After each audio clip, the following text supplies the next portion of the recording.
You're listening to the N2K Space Network.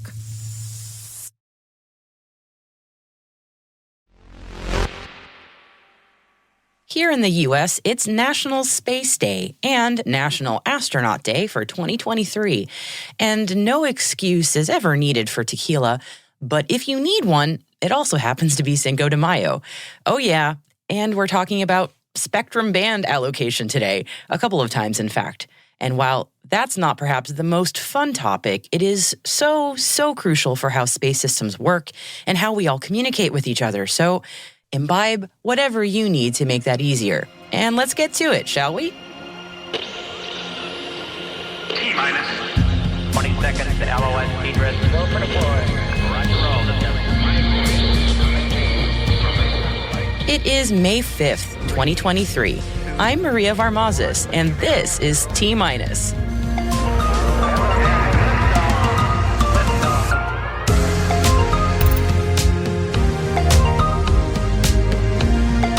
C-band will win the ground station wars. The DoD needs more money. The U.S. Air Force asks for priority access to S-band. Black Sky asks for lower orbits. And new views out of stealth. And don't miss my conversation with former NASA Chief Information Officer Renee Wynn, all about managing risk in space. Stay with us.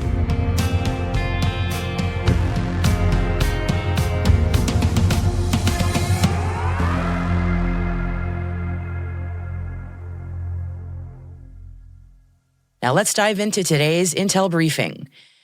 In our continuing coverage of what we, and perhaps only we, are calling the ground station wars, a new report out from market research firm Markets and Markets says that the satellite ground station market by 2028 will be worth $115.4 billion, growing at a compound annual growth rate of 13.4%. Now, high demand for 5G backhaul support as well as satellite-based services, including broadband internet for remote areas, are two of the reasons driving this growth. But the report also warns that the level of growth forecast might mean that the upfront costs for ongoing maintenance and operation demands could be hard for providers to front or keep up with long term. Also, because of its use in 5G network support, this report expects that the C-band portion of the electromagnetic spectrum, which is already heavily used for satellite communications, is going to lead the way in spectrum use by 2028, potentially edging out Ka and Ku bands there. And overall, it's the mobile ground stations that will be the dominant player here, and that's one of the reasons why this report projects that Europe will be the leader in the growing ground station market. Namely, mobile ground stations are especially needed in response for secure satellite missions for defense purposes. The Department of Defense wants more money. I know that's not headline news, but even after their 2024 fiscal year budget increased to $30 billion on space, Vice Chief of Space Operations General David Thompson says it's not enough. The reason they say they need those extra dollars? Well, to keep up with the real cost of commercial use of their launch ranges.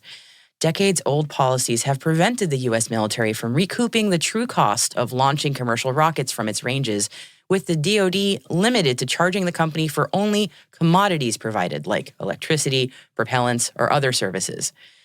They also want the commercial sector to share the cost of investments needed in approving the ranges. All this as analysts warn that the DoD isn't allocating enough of their budget on buying in the commercial space services, such as imaging or weather data. It just seems like everyone wants in on the government pie. And that includes the telecommunications companies who are looking to increase their piece of the broadband pie. But the U.S. Air Force Chief of Staff General Brown and Chief of Space Operations General Saltzman warned the government to back off from their slice. At a Senate Armed Services Committee meeting, the generals warned that the commercial sales of their portion of the electromagnetic spectrum, known as the S-band, could cost the military upwards of $2 billion and severely compromise their operations. Lucrative sales of other parts of the spectrum, as we've talked about earlier, have tempted some members of Congress to call on the Federal Communications Commission, or the FCC, to auction off access to the S-band. Saltzman told committee members that the Space Force is developing a radar in that band to enhance its space domain awareness, and several $100 million have already been put into development. The general warned that the use of a different portion of the spectrum would not be as capable in determining and discriminating capabilities in deep space. Okay, so you've jumped into your vehicle and the red light is flashing on the dashboard. Low fuel. Not a big deal if you're in most locations, perhaps. But imagine that issue in space. It's a very real issue apparently plaguing Black Sky, who has appealed to the FCC for special temporary authority to move 2 of its satellites to lower orbits due to a lack of propellant. Global 7 and Global 8 imaging satellites are authorized to go as low as 385 kilometers under current licensing, but Black Sky wants permission to operate the satellites at altitudes as low as 340 kilometers. The vehicles were expected to have a 3-year lifespan after their launch in August 2020, so the move comes as no real surprise. Black Sky says its satellites will of course descend to the Earth by force of gravity after exhaustion of propulsion capability. And there's nothing like a bold entrance to a party, and certainly satellite newcomers New View have done just that, coming out of stealth mode this week and touting a $1.2 billion raised in early adopter agreements. The Orlando-based Earth Observation Company announced its plans to build the first commercial light detection and ranging, or LiDAR, satellite constellation to collect 3D imaging of the Earth. New View says its constellation will collect data over 100 times faster than current commercial aerial solutions, opening new capabilities to the geospatial market, which is expected to grow into a $1.7 trillion industry. Defense and aerospace contractor Lockheed Martin has announced that it is realigning its space business operations to go from 5 lines of business to 3. The company expects to focus future operations on commercial civil space, strategic and missile defense systems, and national security space. The reorganization aims to more effectively support national security needs in space by aligning all defense-oriented business units under a single mission organization. Instead of an entire Rolodex, the U.S. Department of Defense now only needs to have 1 Lockheed Martin phone number on speed dial. Lockheed's national security space business will be led by Vice President and General Manager Maria Demaree. Hopping across the pond now, and while the UK is in full coronation mode, their aerospace sector is breaking ground. Orbital Express Launch, also known as Orbex, has started construction at the mainland's first vertical launch site in Scotland. The UK-based company is developing a small commercial orbital rocket called Prime, which it hopes to launch from the Sutherland spaceport up to 12 times a year. Orbex is headquartered in Moray in Scotland and has subsidiaries in Denmark and Germany. Space has always had appeal in Hollywood, and it wasn't that long ago that Russia completed its first movie filmed on the ISS, and apparently Tom Cruise will be starring in a future space movie in orbit. And now we are also just 1 month away from the launch of a new program that will send celebrities to Mars. Oh, well, sort of. You can read all about the celebronauts, and yes, that is now a real word, and more at our selected reading section on our website at space.n2k.com.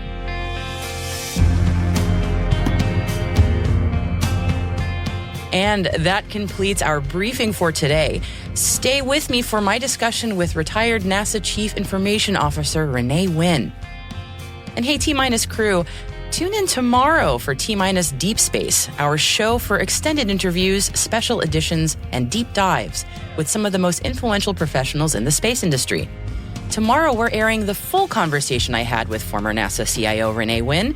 We talk about her fascinating career and how she translated a long stint at the EPA to working at NASA, and more on what she learned and also what she advises on managing risk for space systems. It's a really fascinating and honestly fun conversation. Check it out while you're mowing the lawn, grocery shopping, folding laundry, or driving your kids to the game. You won't want to miss it.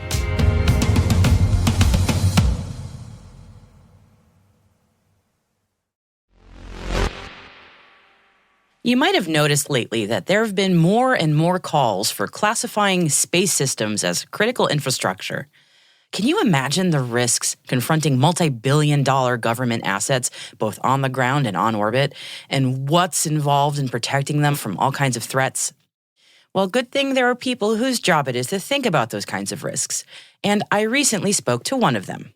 So I'm Renee Wynn, and I am the former Chief Information Officer at NASA, and almost exactly to this day, I retired from the United States federal government after a 30-year career, and my last stint was NASA. Oh, And everyone, congratulations. thank you. I know, 3 years I made it, and I'm having a blast in this, what I call my preferment stage of life. I am doing what I prefer to do.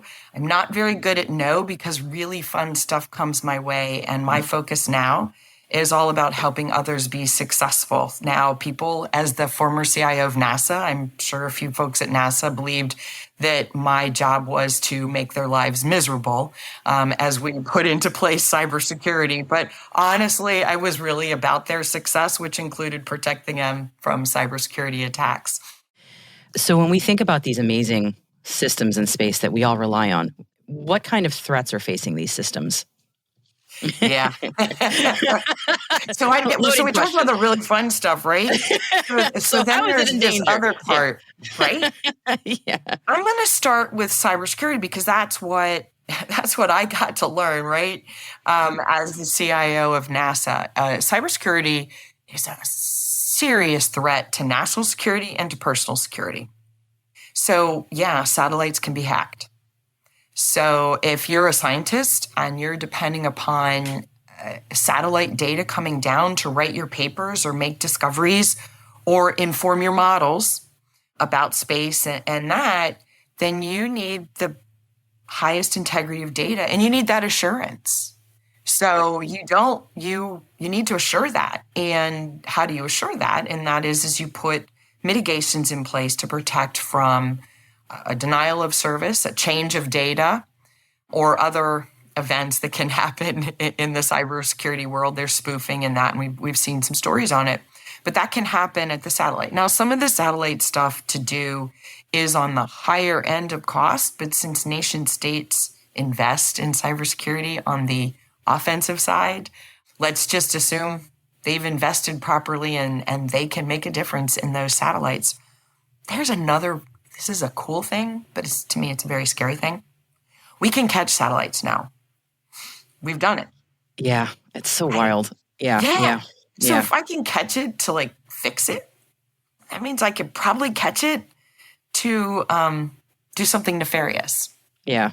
Or just deorbit it, right? Just completely just whatever, right? Yeah. Just make your next sci-fi movie about space and cybersecurity. Oh, that's already been done. So, and I'm not going to say anything because I don't want us to get in trouble for endorsements or anything like that. So you have the cybersecurity threats, and those threats are in the uplinks and downlinks, the satellite themselves, as well as your ground systems as well. And frankly, you have insider threat as well, which people always forget to talk about. But we have a recent leak, right, from an insider threat, and the signs, they're harder to detect than outsiders coming in, right? Yes. Yep.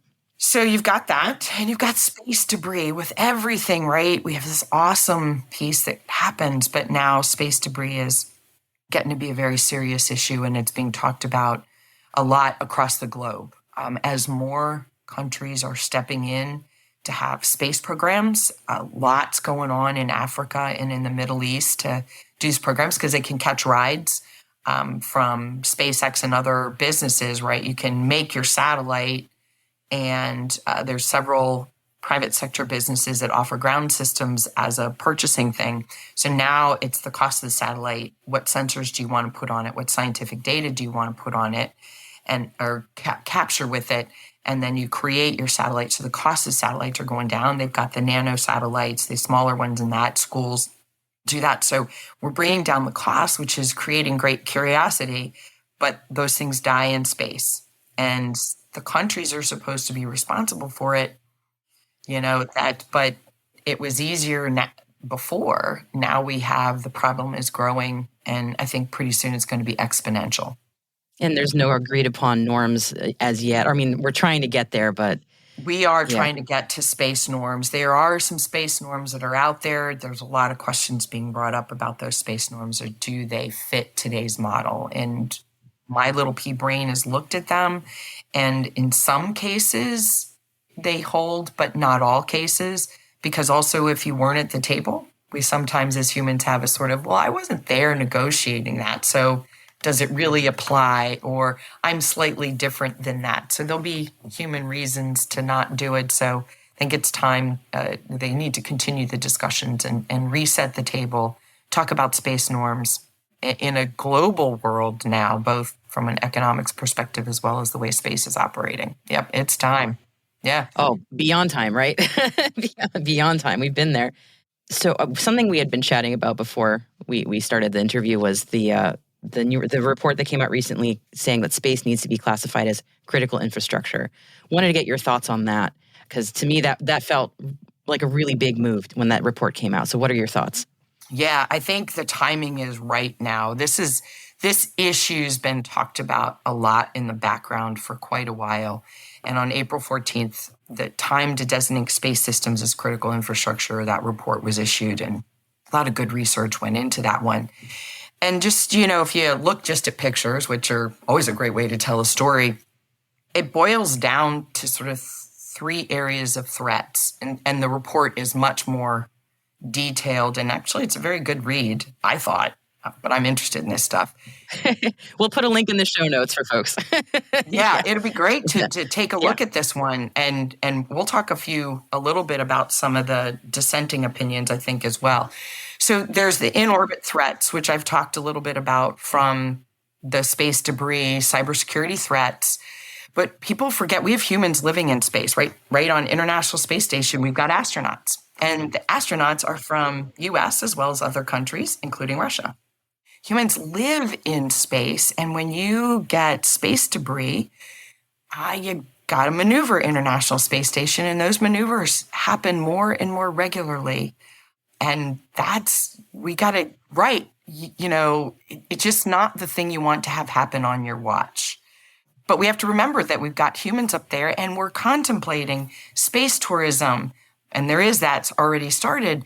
And the United States, in partnership with lots of other countries, are establishing Gateway, another lab, a space lab. And so, again, you're putting these expensive assets which have benefit to humanity.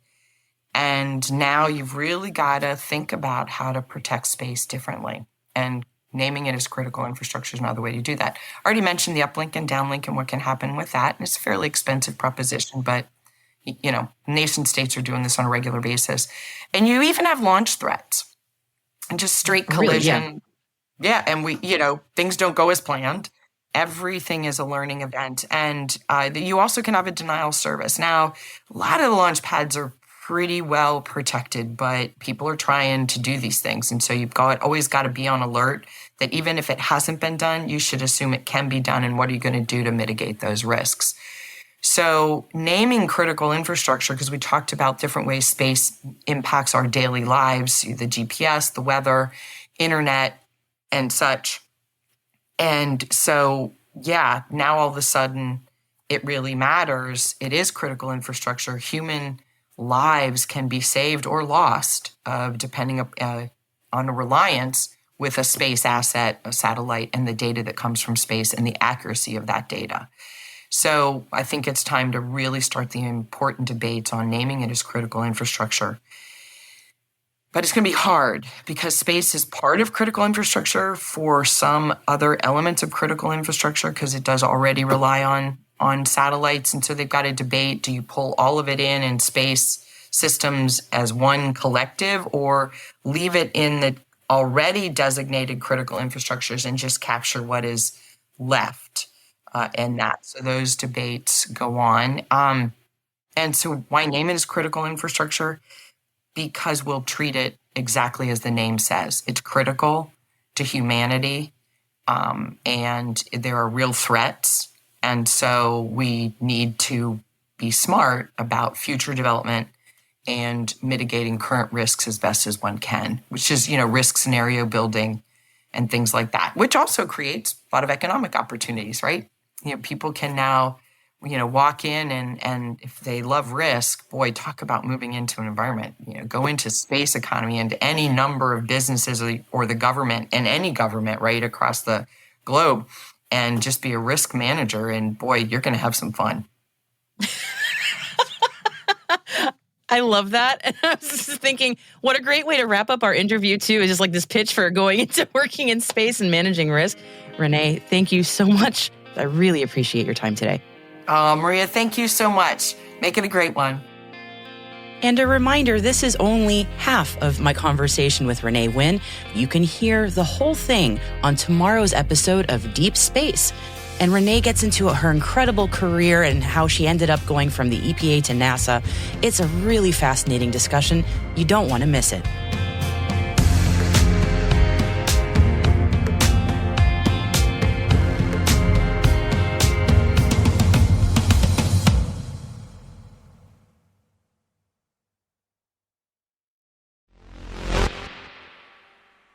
And welcome back.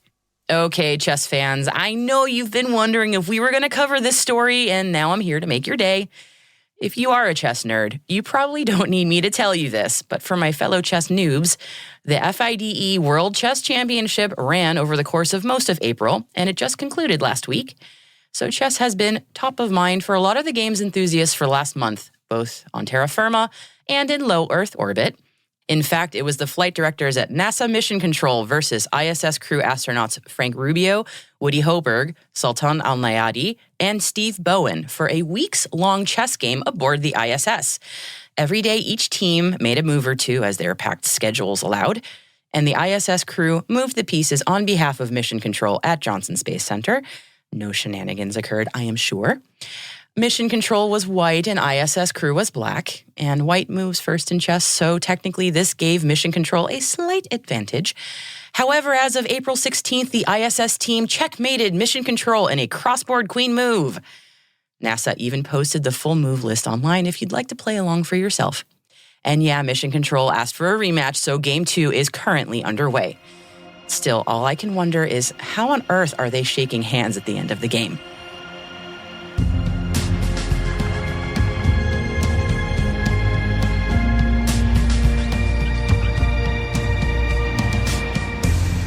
And that's it for T- for May the 5th. For additional resources from today's report, check out our show notes at space.n2k.com. And we'd love to know what you think of our podcast. You can email us at space@n2k.com or submit the survey in our show notes. Your feedback ensures that we deliver the information that keeps you a step ahead in this rapidly changing space industry. Now, we're privileged that N2K and podcasts like T- are part of the daily routine of many of the most influential leaders and operators in the public and private sector, from the Fortune 500 to many of the world's preeminent intelligence and law enforcement agencies. N2K Strategic Workforce Intelligence optimizes the value of your biggest investment, your people. We make you smarter about your team while making your team smarter. Learn more at n2k.com. This episode was produced by Alice Carruth, mixing by Elliot Peltzman and Trey Hester, with original music and sound design by Elliot Peltzman. Our executive producer is Brandon Karpf. Our chief intelligence officer is Eric Tillman. And I'm Maria Varmazis. Have a wonderful weekend.